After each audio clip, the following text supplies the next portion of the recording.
The Texas Tech Red Raiders come to Morgantown tomorrow in what is a deeply personal game between the teacher and the protege. Grant McCasland, Ross Hodge. Is Texas Tech on upset alert coming in losing three straight? I think so. Let's talk about it right here on Locked On West Virginia. Let's go.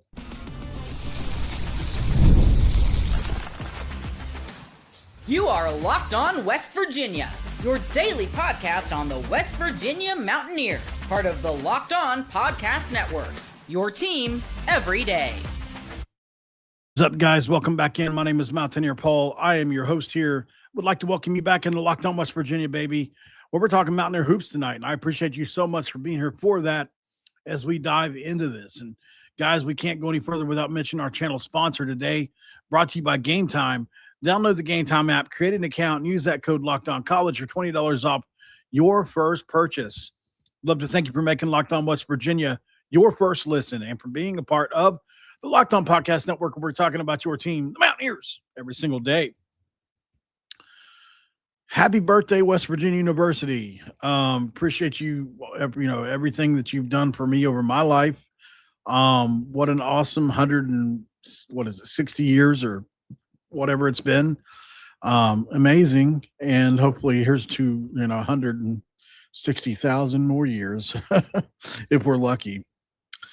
All right, so obviously we're talking hoops here. West Virginia basketball is coming off a win over Cincinnati, hard-fought win. Offense has been struggling. And here comes Texas Tech.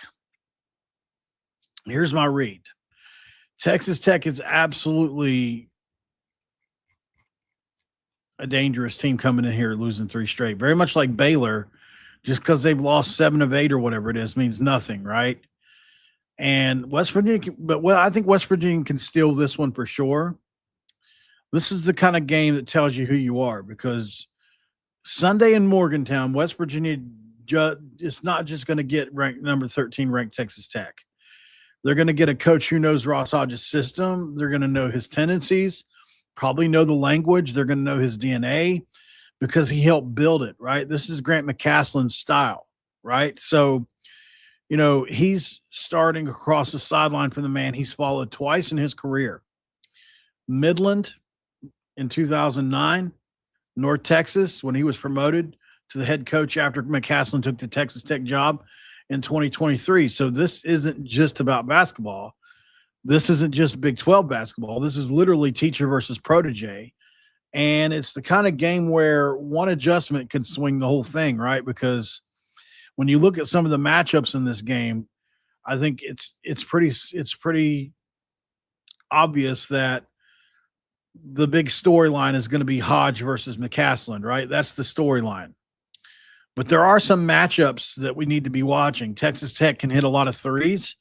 West Virginia wants to drag you into a street fight. Who's going to win that? Unfortunately for us, we have the worst luck. Probably the best player in the Big 12, one of the top 3, comes back today or tomorrow in Christian Anderson. So that factor is going to be massive for Texas Tech and probably can swing it back in their favor off this 3-game losing streak. So how is West Virginia going to win this game? Well, let's start here. We talked about it being personal, but in the best way, because Grant McCasland and Ross Hodge are not just coaching tree connected. Like, they're deeply intertwined. They're very close. They were together at Arkansas State. They were together for a brief time at Midland. They were together at North Texas. They won big together. McCasland decided to hand the keys to Hodge, in 2023, and Ren Baker stands between them as kind of the person that's connected them all together. Not to mention, he probably got Neil Brown his job at North Texas. So there's all kinds of interesting connections here when it comes to these guys. And, I'll tell you this, in a teacher versus protege game, you never really know what's going to happen, because we talked about it just a minute ago. McCasland knows how Hodge teaches defense, and Hodge knows how McCasland does offense and his offensive habits, and both know how to counter what's coming. So this is where the fun kind of gets going, right? This is where the game's going to get fun if you get into the trenches of the X's and O's in here, because it becomes less about the talent on the floor and more about who can force the other team to play the game that they hate or enforce their own style onto the other, because that's what matters, right? And we're talking about styles clashing here, which would have been a great thumbnail title. But obviously, it's Texas Tech's 3-point shots versus West Virginia's pack line defense, taking away the paint, and they have allowed teams to score threes on them this year. The Texas Tech leads the Big 12, making right around 11 threes per game. They shoot around 38.6% from deep, and they've hit 10-plus threes in 17 of their 22 games. That's crazy. That's crazy. That's definitely a hot streak that I think West Virginia would like to have, right? We have been the opposite. While we did start very close to that, we have not gone that direction lately because people have been taking, obviously, Honor Huff away from people. West Virginia doesn't want a track meet. They just want a rock fight in the phone booth. And, if you can hold a team to 65 or less when you're West Virginia in league play, that's fine. Ross Hodge has said, well, listen, we'll beat somebody 52-48 if that's what it takes, and it takes what it takes. And honestly, that's exactly how West Virginia has been winning games anyway. If you look at Cincinnati, you were down 14 in the second half. West Virginia clamps down. They made it ugly. And Honor Huff kind of caught fire in that game where he scored 14 straight and flipped the game on its head, which he can do. We're hoping that lit him up because he's been struggling a little bit as of late. So the core question on Sunday is going to be, can West Virginia turn this into a possession-by-possession grind before Texas Tech rains down enough threes to break the game open with their new big-time player? Well, not new, but their player that's coming back. Let's let Texas Tech's Chris Level tell us a little more. Mountaineer Paul, headed to your lovely state here in a second with the Red Raiders. Pretty important game for both teams. Texas Tech trying to avoid losing 3 in a row after dropping one to UCF last weekend in Orlando, and then obviously back home on Monday night against Kansas. And since Cincy felt the wrath of the old Mountaineers the other night, so it's hard to win games on the road, and they certainly did that. The storyline of this one is really about the two coaches, and I guess technically the athletic director that has hired them both, Ren Baker, but awesome athletic director up there in Morgantown. But yeah, Grant has known Ross Hodge since Midland College, and went with him to Arkansas State. And obviously took over at Midland College after Grant left, and then obviously went with him to North Texas from Arkansas State, and then took over at North Texas when Grant came to Lubbock and Texas Tech. But for Texas Tech, this is about trying to guard Honor Huff. I think third in the country with 81 made threes on the season. Phenomenal player, clutch. Went on that 11-2 run, I guess it was late in the game against Cincy, and he had those 3 threes. Maybe it was like a 14-2 run, and he had 11 of the 14. I think is the correct way to say that, but. Anyway, and then another connection is that Harlan Obioha, I think your starting center, this is the guy that had to guard JT Toppin in the first round of the NCAA tournament last year when the Red Raiders played UNC Wilmington. So anyway, some connections there. But hey, man, West Virginia's been really good this year. Probably wish they would have had maybe a better non-conference schedule. But hey, man, their style of play, it's a pace of play game with them. They try to drag you into the deep end of the pool and then drown you with the way that they guard you. So it'll be up to the Red Raiders to kind of match that and then still figure out ways to score. So, and obviously for Texas Tech, Christian Anderson, who did not play Monday night, he will be back in a uniform, and that is a massive uplift for Texas Tech. He's really, really good. So anyway, headed to the land of the pepperoni roll, man. Paul, hopefully I'll see you at the game. Tell my man Tony Caridi I said hello, the voice of the Mountaineers, and we'll talk to you next time. Chris Level, what a class act he is, the play-by-play guy for the Texas Tech Red Raiders, and a good friend of the show, obviously, and Locked On Texas Tech host. Very fortunate to have such a great network of people to lean on. I'll be going on Drake's show here in just a few minutes, and as soon as we're done with this episode, and just can't be more grateful for the Locked On Podcast Network. But let's go to break on that note, and we'll come back and we'll kind of do some game predictions or some keys to the game and give a prediction. Let's go to break. Hi, everyone. I'm Kalia Butler, host of Locked On Women's Basketball, and this is Mazda's Women's Basketball Snapshot, celebrating the work no highlight reel can ever capture. The WNBA has released its 2026 schedule featuring a 44-game regular season beginning on Friday, May 8th. The league's historic 30th season includes expansion teams Portland Fire and the Toronto Tempo, with opening weekend highlights such as Caitlin Clark and the Indiana Fever hosting Paige Beckers and the Dallas Wings, and a rematch of the 2025 finals between the Aces and the Mercury. In college hoops, South Carolina handed Vanderbilt its first loss of the season with a dominant 103-74 win. These moments are earned off the clock, those long before the lights ever come on. The sweat, the fakes, the doubt, the scrapes, and coming back for more every time. Mazda puts the same drive into every detail. Wins define the moment. Putting in the work, that defines you. There's more to a Mazda because there's more to you. All right, guys, and obviously we appreciate you so much for being here. Like I said, let's break into segment 2 now as we crack open a do and talk a little more basketball here really quick. This one's to you guys. Thank you for joining in. All right, so a couple things. Obviously, if you want to know some players you need to watch out for since we haven't played Texas Tech this year, JT Toppin is a problem. He's the Big 12 Player of the Year last year. He's a walking double-double. He's an elite offensive rebounder. He punishes you for bad closeouts and bad box outs. As West Virginia gives him second chances, Texas Tech's three-point volume becomes everything and overwhelming because it's about kickback outs. And we all know that the numbers for three-point shots go up exponentially on second chances. So we got to have to eliminate that somehow, some way. West Virginia's biggest challenge will be finishing possessions, no cheap fouls, and making him score over their length and not their strength. So that's going to be it. If Toppin controls the glass, Tech controls the game. If West Virginia can limit to one shot, the game stays ugly, and I think West Virginia would be in their comfort zone. Christian Anderson, who will be back for this game, is the Big 12 assist leader. He's truly one of the very best players in the country. He's a Javon Small-esque player for them, like he really is. He's one of the best shot-making guards in the entire country. He missed the Kansas game because he was ill, but the entire offense looks different for Texas Tech when he's on the floor, guys, if you haven't seen.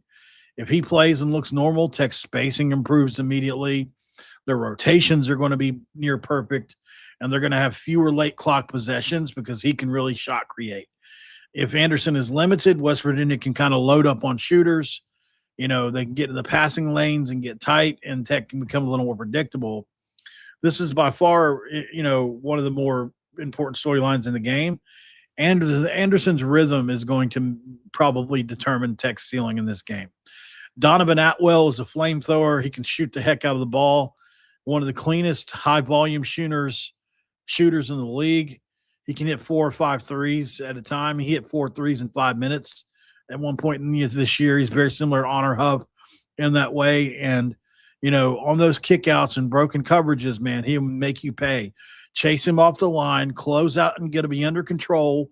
No ball watching when Toppins posts up and just play clean ball, because if Atwell gets clean looks early, it's going to get tight.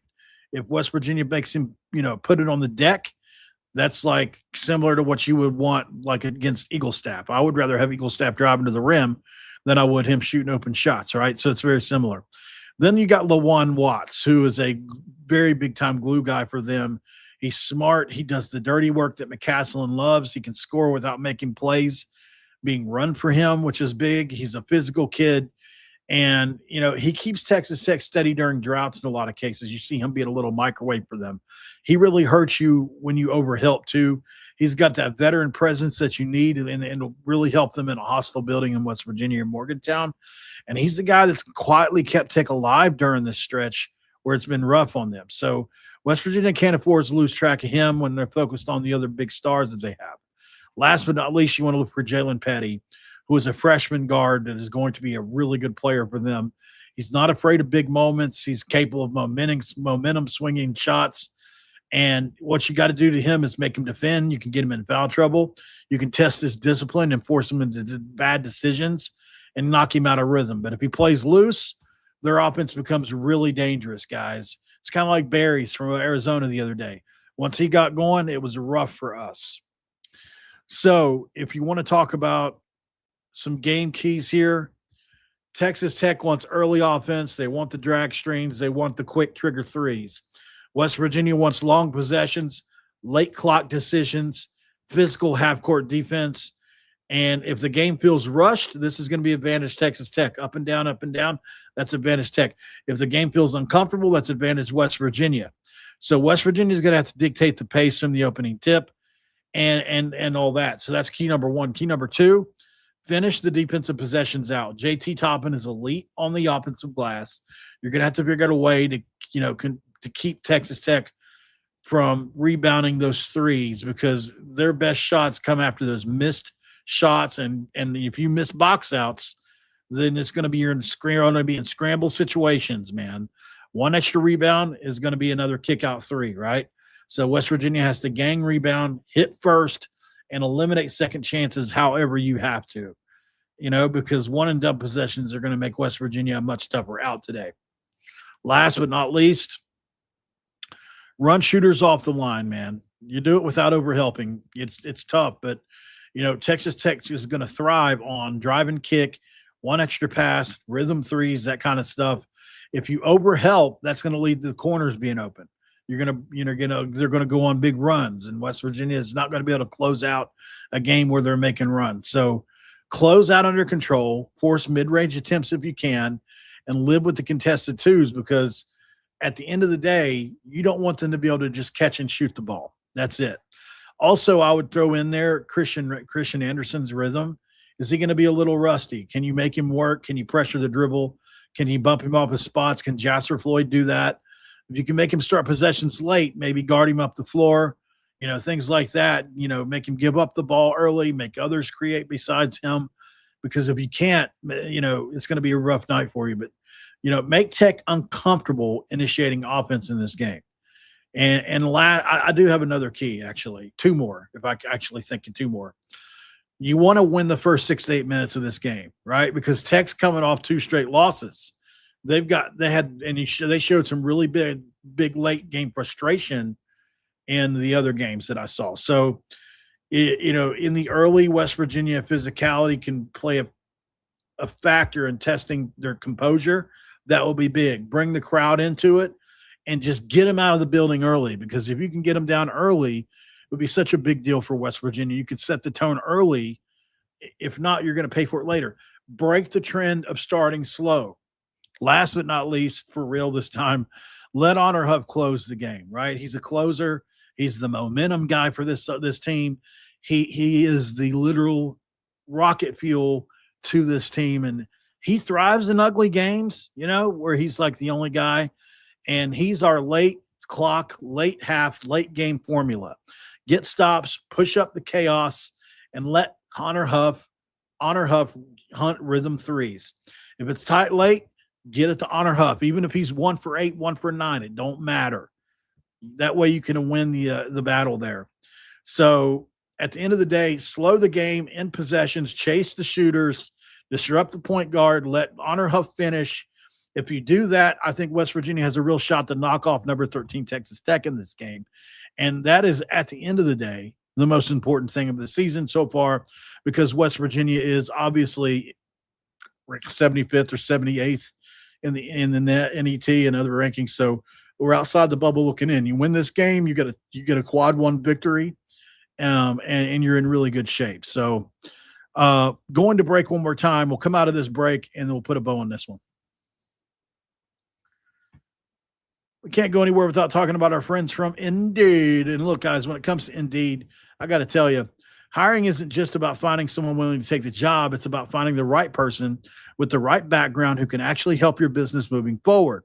And if you want candidates who match what you're looking for, Indeed sponsored jobs is the move, because instead of hoping the right person stumbles across your post, Indeed helps you match with quality candidates by boosting your job listing to the people who fit your specific criteria, like skills, certifications, and location.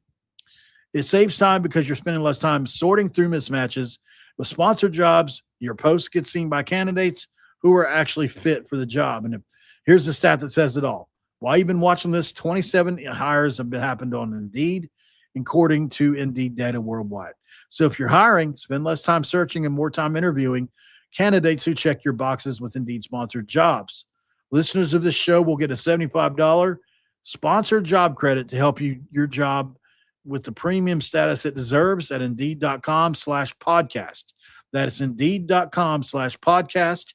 Terms and conditions apply. Are you hiring? Do it the right way with Indeed.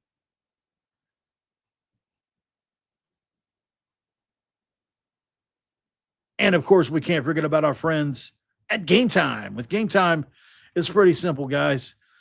There's nothing like the NBA being in the arena with the crowd, the energy in the moment, right? Getting tickets, though, that part hasn't always been so simple. And that's why Game Time has to become the go-to app for scoring tickets fast. Without the hassle, it puts the advantage back where it belongs, which was with the fans, obviously. Pulling up Game Time app is really where it's cool, because you can pick an upcoming game, have tickets locked within minutes. You want last-minute options too? Well, with NBA tickets showing up at solid prices, that's a pretty easy thing to do. Take the guesswork out of buying NBA tickets with Game Time. Download the Game Time app, create an account, and use the code LOCKEDONCollege for $20 off your first purchase. That's LOCKEDON for $20 off today. And you can download the Game Time app. And remember, it's gametime.co, not .com.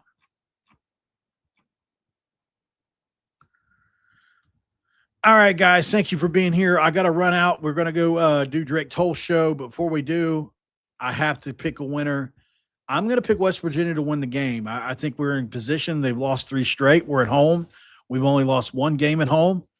I have a good feeling about this game, but although Christian Anderson being back makes it really tough, I'll pick West Virginia 67-64 to win this one close late. Thank you guys for being here. Make sure you like the video before you leave. Subscribe if you're new around here, and also share the video out too. I'll be back with the football later video after I do Drake's show here. So we're not done tonight yet. Give me about an hour and a half, and I'll be back. Until then, keep country roads.